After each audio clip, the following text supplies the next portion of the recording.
All right, welcome to Philosophy TV. This is Mark Schroeder, and I'm My name speaking is with David Enoch. and we're going to talk today about a little bit about moral realism.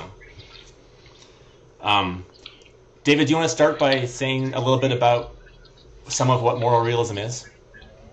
Sure. So intuitively, the thought is that if you are a moral realist, you believe that morality is somehow a part of reality, that there are real moral properties, that some actions really are morally wrong, that maybe they are also objectively wrong. Then things get a little complicated. I think that the best way here is to start thinking about moral realism by what it is not. So one obvious thing that it is not is a kind of an error theory. If you think that no moral properties are ever instantiated because the whole moral discourse is somehow systematically erroneous, then you clearly are not a moral realist. That would be one very powerful way of not being a realist. And Okay. perhaps another is if you think that moral claims are just not in the business of being true or false at all, if you are maybe a traditional emotivist who thinks that classifying an action as wrong or as right or as permissible perhaps, or things as bad or good, these are just ways of expressing some fairly basic boo or hooray emotions or attitudes. So I think a good way to start thinking about realism, moral realism, is to think about it as the kind of view that will clearly reject both of these. No error theory and no simple kind of emotivism. Does that sound like a good start? I think that's a good start. One of the things I think that it's helpful to say about moral realism is that part of the idea of moral realism is that moral questions are genuine questions to which there are genuine answers, and so they're in that, at least in that far, they're on a par with other kinds of questions. And so the error theorist is rejecting this by holding that there are only pseudo answers or only false answers to moral questions. And the traditional emotivist of sort of air sort of variety, who thinks that there's sort of expressions of feelings or things that we use to get each other to act in certain ways, is not treating these as genuine questions worth asking, Yes, but that's right. as real expressions of emotion. So those are both kinds of ways of departing from the idea that there are real questions with real answers. Yes. There's so I agree with this thought, of course. But again, things get trickier when we try to be more precise because it's not clear what we think of as real questions here. One of the It's nice a things great about fudge word, though. right. So one of the nice things about your way of putting things is that it ties the discussion of realism to the question whether moral discourse can be a sort of serious, intellectually respectable discourse. And that seems right to me on the level of motivations for moral realism. It's not as clear that it's also right as a characterization of the view, because people who reject realism for all sorts of reasons may still insist, and some of them do insist, that they can still accommodate a fairly intellectually respectable kind of moral discourse. But I think you're right that that's certainly a part of the underlying concern. Right. So what else would we say is part of the concern? Right. That goes into moral realism. We're not doing very well giving a precise definition so far of exactly what makes something moral realist. But No, we're not. I don't know that we need a precise definition. It is a term of art, after all, and so it's not like we're doing conceptual analysis of some very well-known, commonly used natural language phrase. So we're entitled to use it as we want. I think the crucial thing is to really understand the underlying concerns, and we just mentioned certainly one of them, the need to accommodate. Well, I'm not sure it's a need. If you're a realist, the need to accommodate serious, intellectually respectable discourse about these things. We can mention others. A related one, I think, has to do with the phenomenon of moral disagreement. and in Okay. particular the phenomenology of moral disagreement, what it feels like when we disagree about a moral matter.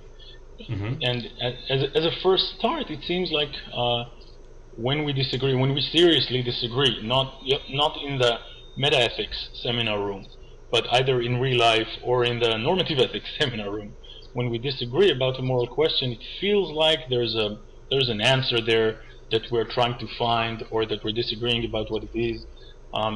It doesn't feel like any less of a factual disagreement than other disagreements. It can also feel like a revelation when you change your moral view and come to recognize, That's for right. example, that it's people who are far away are just as important as people who are nearby, or that you haven't been treating animals in the way that you become convinced that they demand your treatment. These kinds of That's things right. People. can feel like a revelation. That's right. People certainly speak this way, and I don't think it's very common to find people describing a moral change of mind as a, I don't know, optional lifestyle choice. People think about it as, oh, now I see, kind of thing, Mm-hmm. rather than as another kind of change. So again, I want to be explicit about this. I'm not saying that views that are not exactly or paradigmatically realist cannot accommodate these phenomena, but Right. there's going to be some accommodation that needs to be done. There's at the first passage, it seems like a host of realist views are better positioned to accommodate this than many other views. Mm-hmm. So this is clearly one underlying concern. I think another one, and again a related one, has to do with objectivity. Okay. Of course, objectivity too is a highly loaded philosophical term. It's not exactly clear what it means. Well, say what you mean by it. Yes, a little hard, but a fair question. Think again about the phenomenon of moral disagreement. It seems that when we disagree, at least often when we disagree, when we're seriously engaged in a moral discussion, we disagree. We, at least most of us, most of the time, would not be happy with a kind of let 1,000 flowers bloom response, right? We wouldn't Okay. be happy with saying something like, well, you have your truth and I have mine. I know that people sometimes say these things, but when they do, they typically are not very much engaged in a serious moral discussion. So it seems like what we want is the kind of moral truth that can render one of us right and the other wrong. Mm-hmm. It seems like that's what we're committed to, and it may also be the case, though I know that this is a little harder, that we're committed to the denial of certain kind of variety, or certain kind of dependence on specific agents or thinkers, or maybe certain kind of relativity or subjectivity of moral. So, for example, if somebody has a view according to which we're all asking real questions when we wonder what's right and what's wrong, but each of us is asking different questions, right? Then such a view wouldn't do very well at capturing this thought that you're articulating about each of us when we're engaged in this moral inquiry, seeking an answer, such that we're not going to be happy that each of us has their own answer. That seems exactly right to me. So we can ask indexical questions, right? We can give silly examples, and some of these questions are questions that are real questions that allow for serious, intellectually respectable discourse. It's not as if our own psychology is completely transparent to us. We can ask questions such as what my most deepest desires or even inclinations are, and you can ask a similar question. And these are really serious questions, and they have answers, perfectly factual ones. They even have answers that, in a Are certain sometimes sense, surprising. I'm sorry? Are sometimes surprising. They may very well be surprising. We can find out stuff about ourselves or about others when we engage in that kind of discussion. And there is even a sense in which some of these answers can be objectively correct or objectively incorrect, right? Because it may be the case that as objective a fact as they come, my deepest desires have to do with this rather than with that. and so there's an objective answer there in a sense. But still, if both of us ask this question, there's going to be, it's quite possible that we're going to come up with different answers. One about me, one about you, both of them true. And then if we disagree, we're either talking past each other, or maybe something else that's sort of close enough. And that does not seem to capture the kind of what us moral realists want from a metaethical theory. Similarly, if somebody had a view according to which there's a single question that we're asking, but what the answer is depends on your point of view.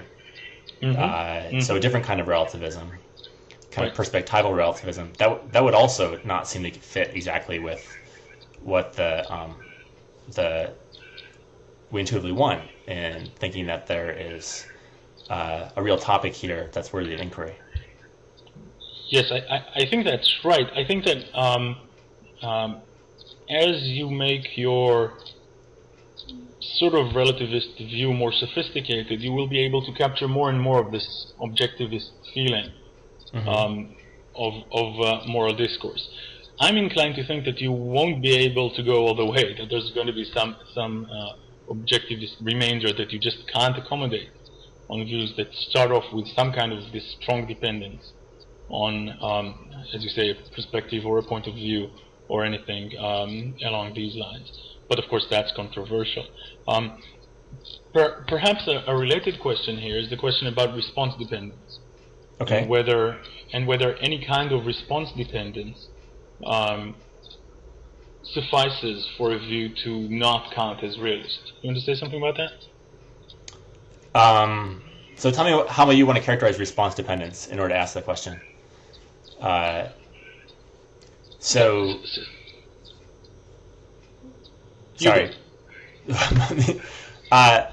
So I guess some views are going to characterize the subject matter of these questions that we're asking when we're asking moral questions as having been real questions with real answers, but such that what those answers are depends in a certain way on how creatures like us are going to react to certain kinds of situations. Right. So I guess that's supposed to be the paradigm of how a response dependence view is supposed to work. I think that's right, and I would probably add just two things to this characterization, or emphasize. One is that it's going to have to have the right direction of because, right? So if we're doing kind of a unity for contrast thing, it has to be the case that certain moral truths are true because something about our responses, rather than the other way around. It's not just about extensional equivalence. I take it that's part of what you meant, right? Sure. And the other thing which makes it harder, of course, is that if you have a response dependence view that also has some moral, or maybe even just more generally normative feature in the analysance, in the thing fleshing out the response dependence. So not the responses that we actually have, maybe, but the ones that it would be appropriate for us to have. That's right. Or rational for us to have. Okay. Exactly. If we have one of these things, then you have a view that in some respects is a response dependence view, but perhaps in others is not. That depends on further issues like how this appropriate or adequate is to be understood. I just want to flag this. Let's talk for a second about response dependence views that do not have anything normative in the analysance. That just talk about either the responses we do have or the responses we would have under certain conditions specified in non-normative terms. So depending on how we understand this because in these views, these sorts of views might be one example of what you might think of as a reductive view about what moral reality is about. That is correct. In fact, it's about the kinds of responses that we would have under some kind of idealized circumstances, not the ones that in particular that I have or that you have, but ones that a creature broadly like us would have in certain circumstances. Right. And so you might have a general worry that being a reductive view like that, it doesn't provide there to be a distinctive question that we're asking when we're engaged in moral inquiry. And you might worry about that because you might think, well, gosh, if I stopped asking questions about what's right and wrong and just started asking questions about these responses, that wouldn't seem to be able to do all the things that I'm interested in when I'm interested in what's right and wrong. It doesn't seem like it settles the question about what to do, and it doesn't seem like it would be an adequate replacement for moral inquiry.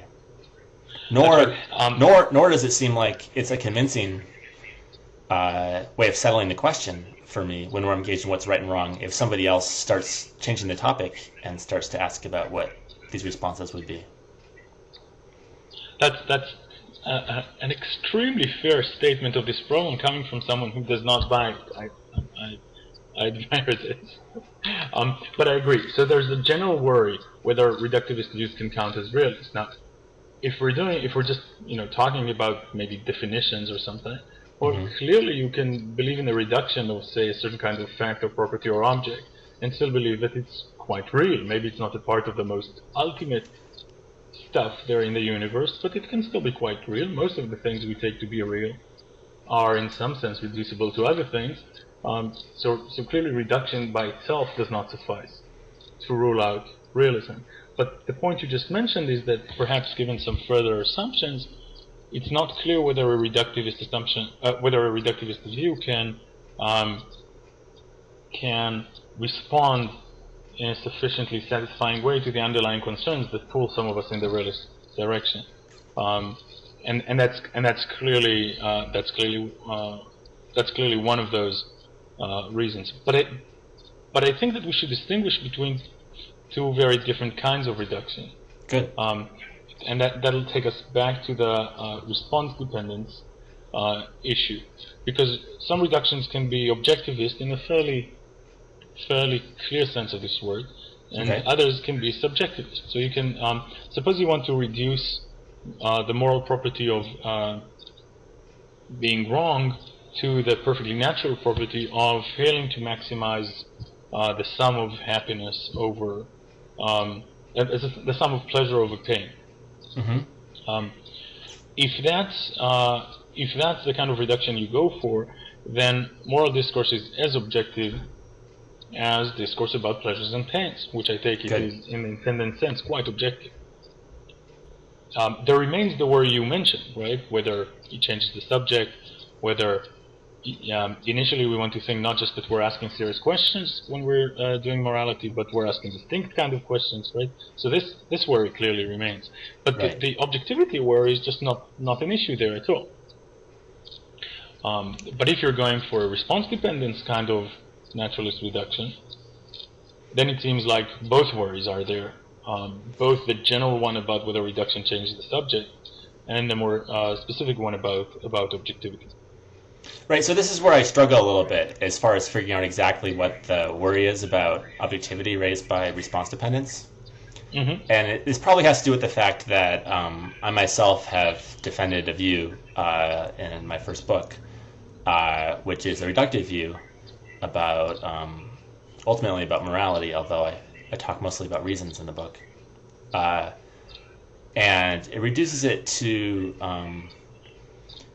I wouldn't have classified it as a response dependence view, but in a way it's more like a response dependence view than it is like the kind of analytic or reductive utilitarianism that you just mentioned. That's right. So I think of it as being like the reductive utilitarianism that you mentioned, in that there is an objective answer that's independent of what we take the answer to be. So the kinds of the reduction is not to responses in the sense of what we take the answer to be on that view, but it is a reduction to a certain feature of our psychological capacities, which in a way you might think have some of the same features as responses. That's right.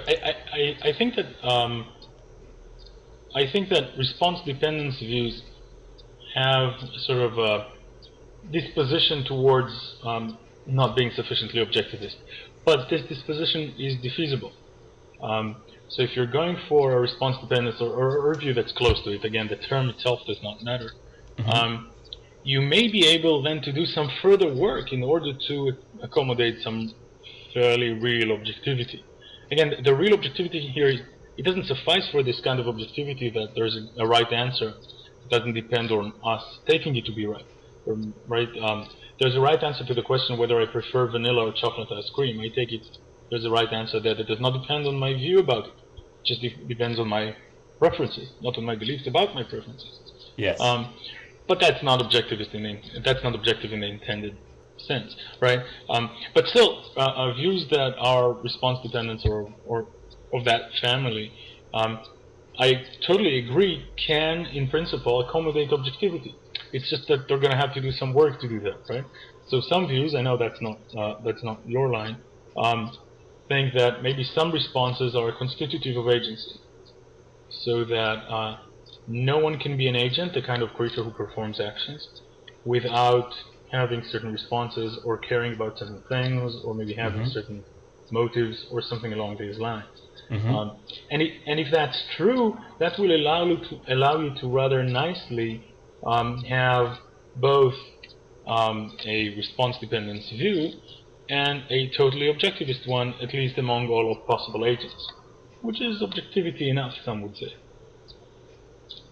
Sorry. Another way. Sorry. Well, I'm saying that if you think that there are some responses that are necessarily shared by all possible agents, then if you reduce morality to them, you can still be an objectivist in any sense that I can see. Okay. There are questions about whether these views can succeed, but if they can, then objectivity is not a further problem for them. And somewhat similarly, the kinds of move you employ, which are not exactly in Slaves of Concessions, which are not exactly constitutivist, but are still attempts to show how even though you start with a reduction to fairly contingent parts of our psychological makeup, you can still end up with something that I would say is worth calling objectivity. So I'm not arguing here that nothing along these lines can be done, of course. I'm just saying that if you start with responses, then you're going to have to do some work to get it done. It's not something that falls out naturally of the view. In the same way it would follow from the kind of simple-minded Platonist realism that I hold here, or maybe the objectivist naturalist reduction. Okay. So what are the kinds of general worries that someone might have about moral realism that we should maybe be worried about if we're sympathetic to different kinds of moral realism? Right. So there's a list. Why don't we start? Why doesn't everybody agree with us, David? I'm sorry? Why doesn't everybody agree with us? Yes, that's a good question. Shall we start with moral epistemology? Yeah, I think that's a good place. Okay. So I think the intuitive way of putting the worry here is about epistemic access. So intuitively, it seems like if we are to gain knowledge about some kinds of facts, or about the realm of reality, we should be in some kind of connection with it. I'm being deliberately vague. I don't want to assume anything like a causal theory of knowledge here. But it seems like, let's use the metaphor. If moral truths are all the way up there in Plato's heaven, but they are at least, causally inert, we're not in any kind of contact with them, then even if we have beliefs about them, which is already not that clear, how can any of these beliefs, and even if some of them happen to be true, how can they be justified, and certainly how can they amount to knowledge? Right? I think that's an initial epistemological worry here. Right. So far we haven't said anything about why they might be causally isolated.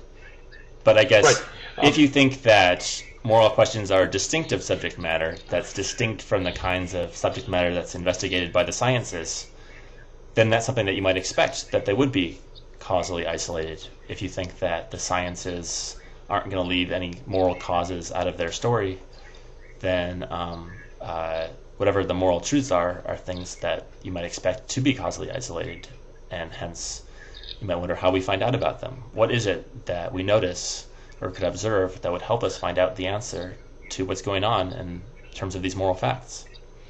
That's right. And this opens up a whole new avenue. Well, it's not that new anymore for more moral realists, and that would be to distinguish between subject matters, which questions we ask ourselves, what answers we look for, what methodology we use. That's all sort of in the epistemological realm. And then metaphysics. Okay. So you may want to say, and some kind of naturalist realists have been saying for at least, I don't know, 2 or 3 decades now, that the right way of avoiding epistemological worries, and maybe other worries as well for realism, is to go for some, broadly speaking, naturalist reduction. But that you can do that while still avoiding the changing the subject worry, or the worry that moral discourse is not a distinct discourse, or doesn't have a distinct methodology, or is not autonomous. You can do that because concepts are one thing and properties are another. And the reduction, broadly speaking, you go for is not a priori or analytic. Just like the discourse about water can be distinct from the discourse about molecules of hydrogen and oxygen, but still, when it comes to the Brugman physics, they are not distinct. So that's obviously one way, and actually one way that people motivate this kind of naturalism is by showing how it is much more convenient for this kind of realist to deal with epistemological worries, with general epistemological worries about. So let's distinguish between 2 kinds of naturalist views. So one kind of naturalist view is, on the face of it, non-reductive, and it makes a place for moral facts as part of the natural order, but an autonomous part of the natural order, on analogy with the way that maybe biological or social facts might have some autonomy and can be investigated in their own right without being us needing to investigate chemistry in order to know who has a certain number of dollars, for example. Yet facts about who has dollars are ultimately part of the natural order, and so if moral facts were like that, that might be a way in which they could have some autonomy as part of the natural order. So that'd be one kind of naturalist picture, right? Correct. A different kind of naturalist picture does directly try to identify a sort of reductive basis for what these moral claims are about. For example, the view that David mentioned earlier, that being wrong is just failing to maximize the sum of pleasure over pain in the entire world. That would identify exactly what moral questions are about. They're about exactly that. And wondering whether something's wrong, that's the thing about the world that you're wondering about. But the idea here is that it's not that when you think to yourself, is anything wrong, it's sort of a shorthand or disguised way of thinking about whether it fails to maximize the sum of pleasure over pain, or even that you even realize there's a connection between failing to maximize the sum of pleasure over pain and whether something's wrong. But nevertheless, when you're wondering whether something's wrong, the thing that you're wondering about is precisely that. And That's right. I think there is something that the latter kind of view, the reductive sort of view, that actually identifies what moral facts are, that on the face of it could tell us something about how we could find out about them. We could find out what's wrong by finding out about this fact that constitutes what it is to be wrong. But I think there's a real puzzle here about whether that once we allow that not everybody knows what it is for something to be wrong, that it can be surprising and something that it takes a philosophical theory to tell us. I think that undercuts a lot of the way in which this could help to tell us how we find out what's wrong. Because the most obvious way that it could help us to find that out is because we know that to be wrong is to fail to maximize the sum of pleasure over pain. But if we don't know that, then the fact that that's what it is doesn't help us find out what's wrong. That's right. It's especially right if you think of moral knowledge as obtained by inference. Right? If you think that the way we gain, or maybe the only way we can gain moral knowledge, is by starting with acts are wrong if and only if and because they fail to maximize pleasure over pain.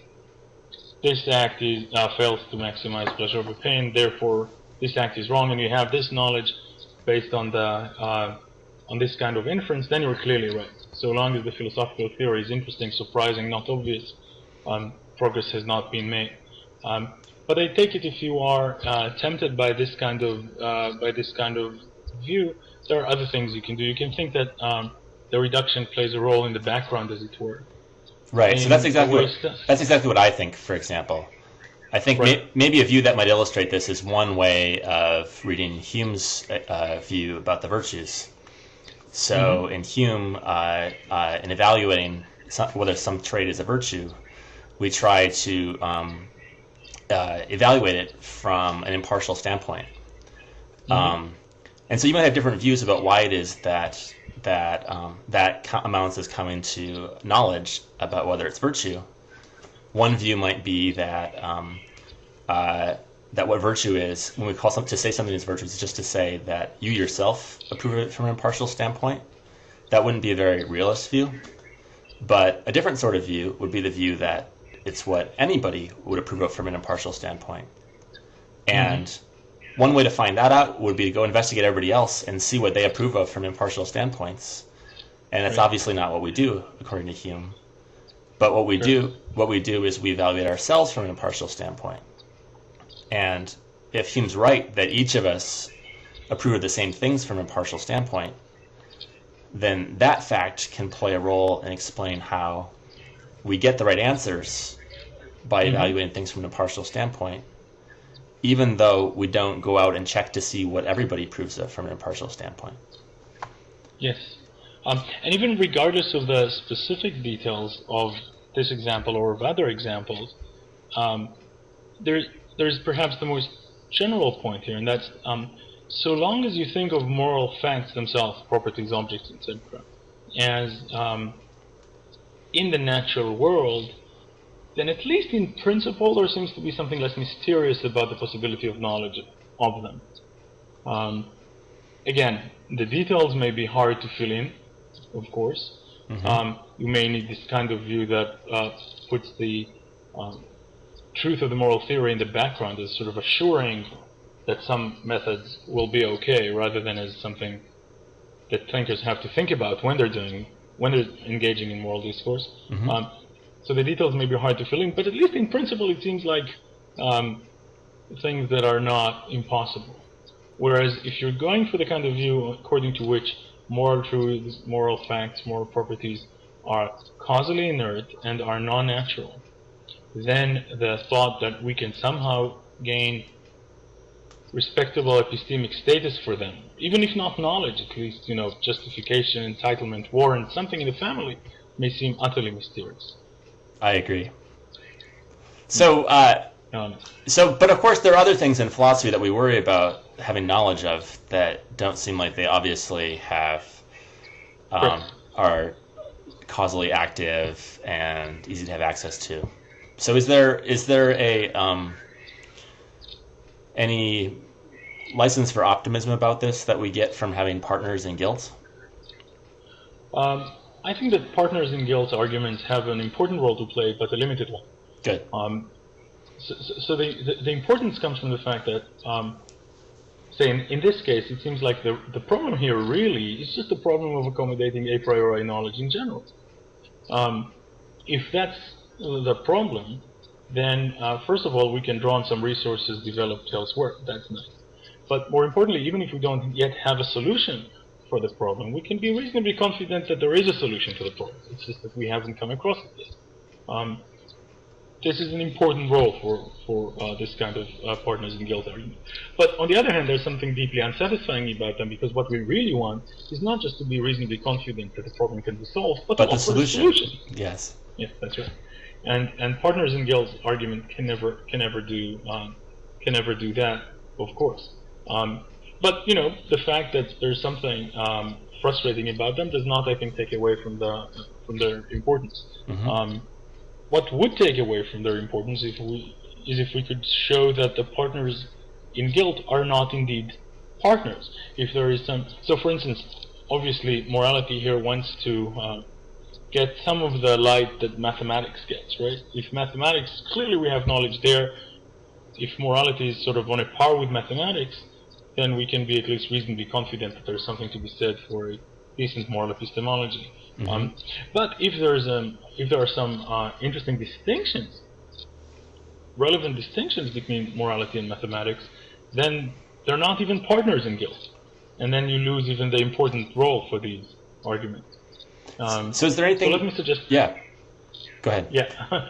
So here's a thought, and that has to do with the role of the epistemological role of testimony and indeed expertise and maybe even authority. So in mathematics and in logic and maybe even in philosophy, not as sure, maybe in other a priori realms as well, we're perfectly happy to base knowledge on testimony, and indeed on testimony of experts. And we would think that it would be highly unreasonable for me not to take a good mathematician's word for it that a certain formula is a theorem, and so on.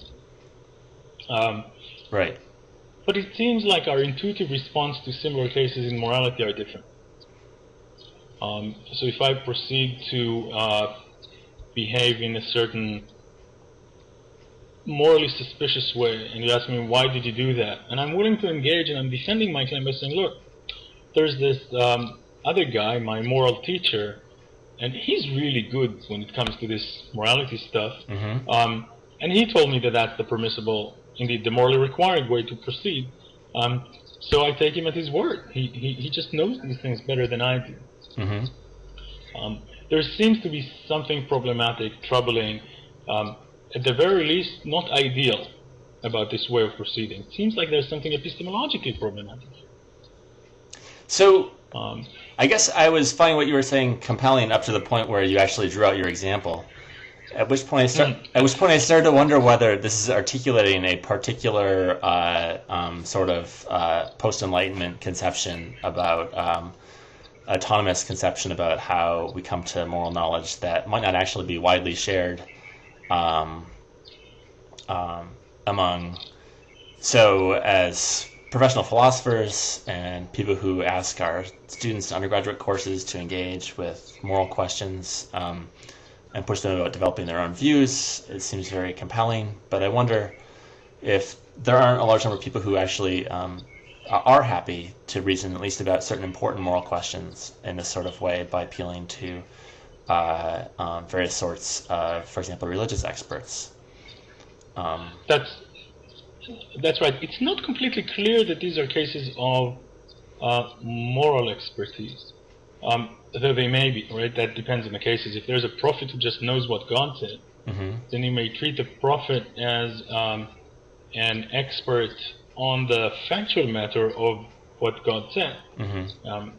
It's another question how you treat God in this example, right? But I certainly agree that some people are happy to go along these lines, maybe even when the relevant expertise is rather clearly moral. But I think my point was somewhat more minimal than that. Okay. And that's that I think it's entirely uncontroversial that mathematical knowledge can be based on testimony and expertise. Good. And that there's nothing epistemologically Suspicious. less good about it. Yeah.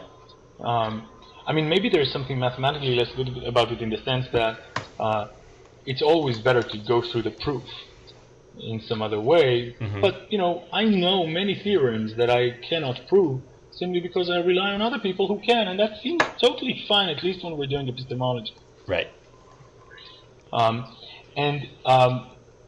The moral case is at the very least not as clear. Right. And that may already be thought of as an indication of some epistemological distinction there. If so, the two are not partners in guilt. Exactly. The reason I'm bringing this up... There's actually more than one connection here. So you brought this up under the heading of, are there some potential asymmetries between the moral domain and some of their partners in guilt in the in other a priori domains of a priori knowledge? And but you might also think this is an independent grounds for concern about moral realism in general, on the grounds that if moral questions simply have answers. They're moral facts that are there to be discovered. Then how could it not be something that you could find out by testimony from somebody else? How could that not be just as good a way of finding about it as anything else? Good. And importantly, this is a problem for realism, even if it's not the robust, Platonic, causal inert kind of realism. Mm-hmm. So long as there are truths there, so long as some answers are correct and some aren't, then people are going to come with a small tag saying what their percentage is. Mm-hmm. And some person's percentage is going to be higher than others. Right. And that seems like a fact that we could know about, and it would be unreasonable to ignore when we try to find out the moral truth, right? If your record is just much, much better than mine on these issues, or maybe on a subset of these issues, then it seems like something I should take into account when I try to find out, in good faith, the moral truth. Absolutely. Now here's something that makes me wonder about. So in finding out the answers to moral questions, it's not a purely intellectual exercise. We're interested in the answers to moral questions because we want to know what to do and how to live our lives.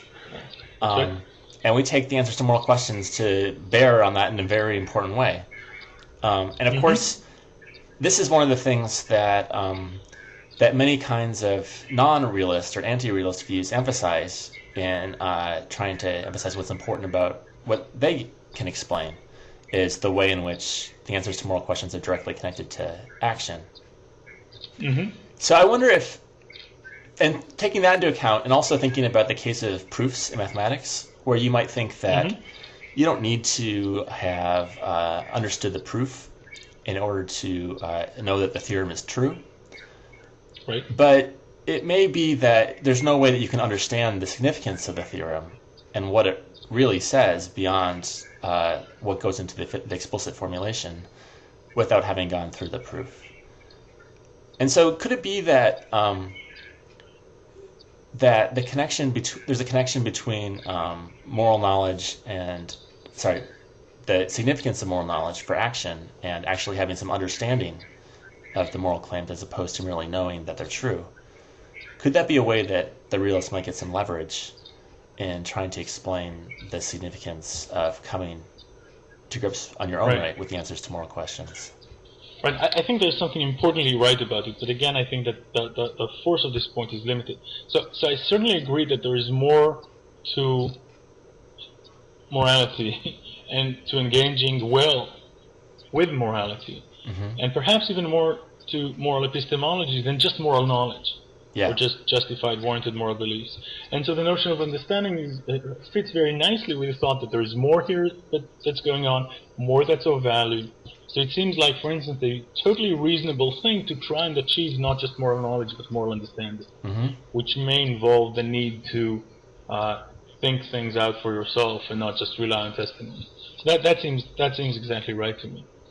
On the other hand, get back to the example where, with or without moral understanding, I just know that you get things right much more often than I do. Yeah.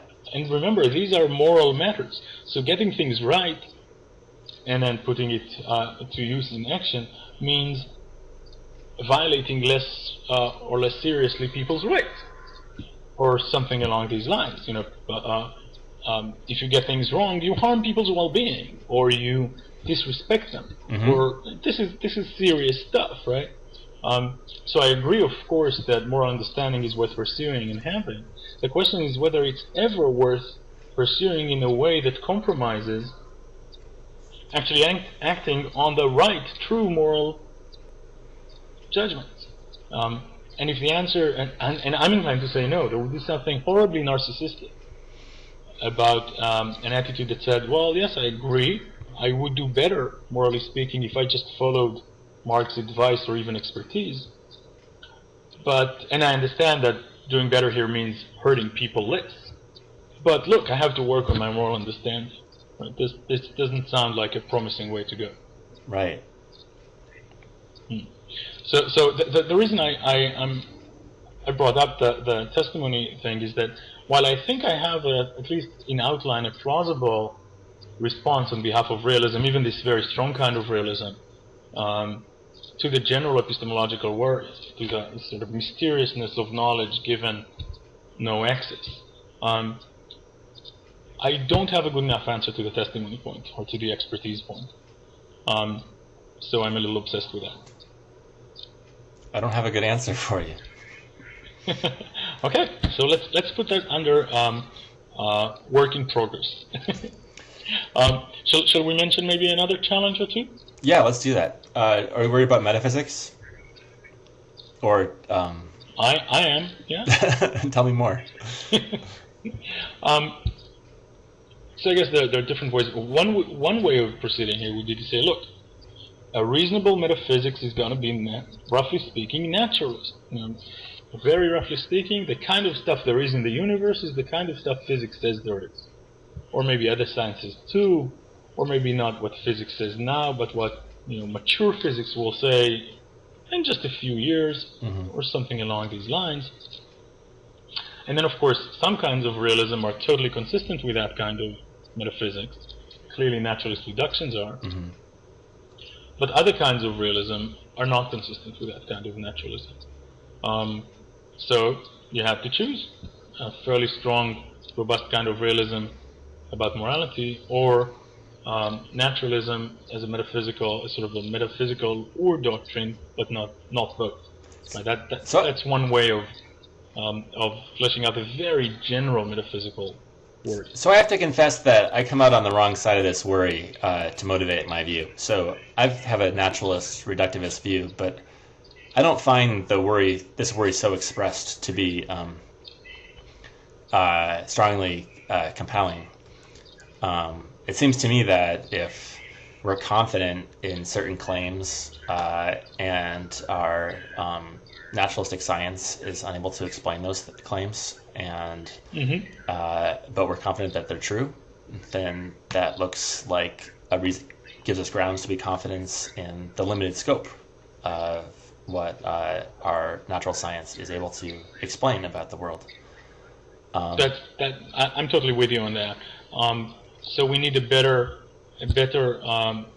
understanding of metaphysical challenges. I mean, of course, the one that I started with is not one I just came up with. People do say these things from time to time, but I don't think it's the best way of putting forward metaphysical challenges. I think the best metaphysical challenges are much more specific. So let's talk a little bit about supervenience. Yeah. So what concerns me, the thing that's motivated me in my work, is the concern that it's not just that if a very particularly robust form of moral realism is correct, where they're really an irreducible, sui generis, independent, objective investigation, that they wouldn't be natural. It's that even if that's right, they have to be connected to non-moral and non-normative facts in significant kinds of ways. And that's because I think one of the really non-negotiable things that is true about the moral is that whether something is wrong depends in various ways on what the facts are, what the non-moral facts are. You couldn't have the same action be wrong and then also possibly not wrong if it wasn't different in any ordinary non-moral way. And I think that means that there are some necessary connections between the non-moral and the moral. And if those connections are brute, then I think that's a problem. I think these are connections that ought to be able to be explained. And I think that what a naturalist reduction can do is it can explain these connections. Right. I certainly agree that... well, first of all, I accept the supervenience claim that it's not completely uncontroversial, but I think it's still one of the least controversial theses, in the area. I think we can motivate it without a general supervenience claim. For example, I'm very confident that it's impossible for the world to be exactly the way it is in all non-normative ways. But for the fact that my mother is my mother to be a reason to harm her, I think that's definitely impossible. And that's a very particular, specific, concrete. It's one of the things I'm most confident in. But it's a kind of it posits a kind of necessary. I'm with you on that. It posits a kind of necessary connection. That's and right. it's much weaker than supervenience. So. No, that's perfectly right. And at the very least, I certainly agree that if the only way to be a realist of this non-naturalist kind is to reject supervenience, either as a general thesis or the more specific kind of claims, supervenience claims that you just gave an example of, that would be a terrible price to pay, and probably the price would be sufficiently high to take that to be a reductio of this kind of realism. So that should be a starting point, supervenience. I also agree that a naturalist reductionist kind of realism is much better placed to explain it. And so I agree that for my favorite kind of realism, there is here at the very least a problem. Of course, that there's a problem doesn't mean that there's nothing that can be said, if not to solve it, then at least to reduce the price it exerts from the from this kind of realism. And so I think that there are some things we can say here. So in my book manuscript, I use the following analogy. There are facts about your drinking status, whether or not you're allowed to purchase alcohol. There are also facts about your age. And at least within a jurisdiction, it seems like the former supervene on the latter. Drinking status supervenes on age. But we are not there tempted to go for a reduction. And we don't view, I mean, maybe the supervenience calls for explanation, but it doesn't call for that serious an explanation. Maybe all the explanation we need is some reference to the content of the legal norms or something along these lines. So I think that a first step at explaining supervenience could be somewhat analogous to the way we would explain supervenience in the legal drinking age example. I think that would take us some of the way towards a solution. It wouldn't take us all the way, because at the end of the day, we're gonna have to tackle what's sometimes called Hume's dictum.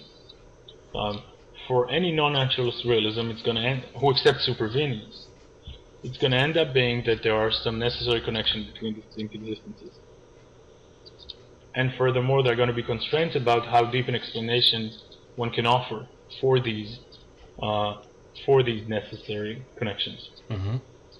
And so, to the extent that you think that we have independent reasons to accept a fairly strong version of Hume's dictum, you should take that to be a serious problem for non-naturalist realism.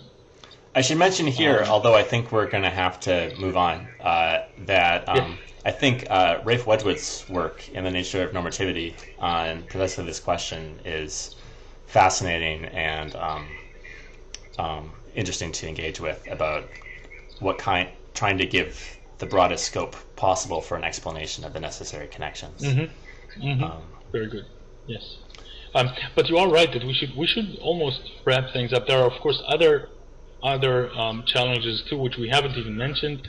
We haven't talked about moral disagreement as a challenge for realism that much. We haven't talked enough about motivation and the question whether moral truths on a realist view can be sufficiently closely tied to what actually brings agents to actions or to motivation. And there are other challenges too, but we don't want to go for too long. So why don't I ask you this? Okay. Both of us are realists, right? Or of different kinds. You are a naturalist reductionist, and with a developed view of how this can nevertheless accommodate at least much of what we want to accommodate about morality. Myself, I'm more of a Platonist or Morean non-naturalist realism, and I often wonder, in general, about philosophers, what their sort of second best view would be. Had God whispered in your ear that nothing like your realism, or maybe nothing like anything worth calling realism, about morality is true, which view would you go for then? I'm going to cheat and mention two views. So in my first book, Slice of the Passions, I defend this view about reasons, a realist view about reasons. It's not automatically a realist view about morality, because if it turns out that part of the explanatory project of that book doesn't work out, then there may be nothing that there's a reason for everybody not to do. And so there may be nothing that would be wrong in a truly objective sense, on my view. So one way it could turn out that nothing's really objectively wrong in a way that would count as a real realism about wrongness is if that explanatory project fails. And then backup view that I explore briefly in the book would be to hold that things that are wrong are to say that something's wrong is to say something about the reasons that all of us have for some group that includes the speaker. So that would be one sort of retreat view that would be very closely tied to the view of that book. If I had to retreat further than that, and that even that view about reasons couldn't work out, I think probably the view that I would like next best in the metaphysical camp is, I guess I would try to make some form of sophisticated expressivism work out. I guess I'm on the record as thinking that no form of sophisticated expressivism will work out. Well, but if God whispers in your ear that your favorite... But if God whispered in my ear that my favorite view doesn't work, I guess I have come to think that expressivism has more promising applications to other topics besides metaethics. And so if I became persuaded that it could work for those other topics, then I might wonder whether it might be expanded to work in metaethics as well. So maybe that might be a further retreat that I might be willing to walk down if sufficiently pressured by God whispering in my ear. I see. Well, that can create some pressure, that's true. God has been known to create pressure. Yes. How about you, David? Very interesting. How would you retreat? This is something I've wondered about for a long time. Okay, so I'm going to cheat too. If you wouldn't retreat. Just a little bit. No. Not that much of a cheat. If my kind of robust realism fails, and I can still have some kind of a purely objectivist naturalist reduction, I may go for that. I'm not sure. But I think that it's fairly safe to say that I have the philosophical temperament of an extremist. So I think that even if we don't always get what we want, we at least often know what we want. And what we want is this very strong, uncompromising kind of realism. And so if God whispers in my ear that we can't have it, then I think the sort of intellectually honest way to proceed is to go all the way in the other direction. Oh, no. And be an error theorist. Yes, I think that as you know, strong realists and error theorists agree on many of the relevant things, sort of everything except for the bottom line. Yeah. So I would be inclined in that unhappy situation to give up the bottom line, I think. All right. Yeah. Well, thanks for that. Okay. It's been a pleasure talking to you. And maybe the pleasure was all mine. Maybe we'll have to clean up our unfinished business at another point. We definitely will. Thanks so much, man. All right. Thanks, David. Bye-bye.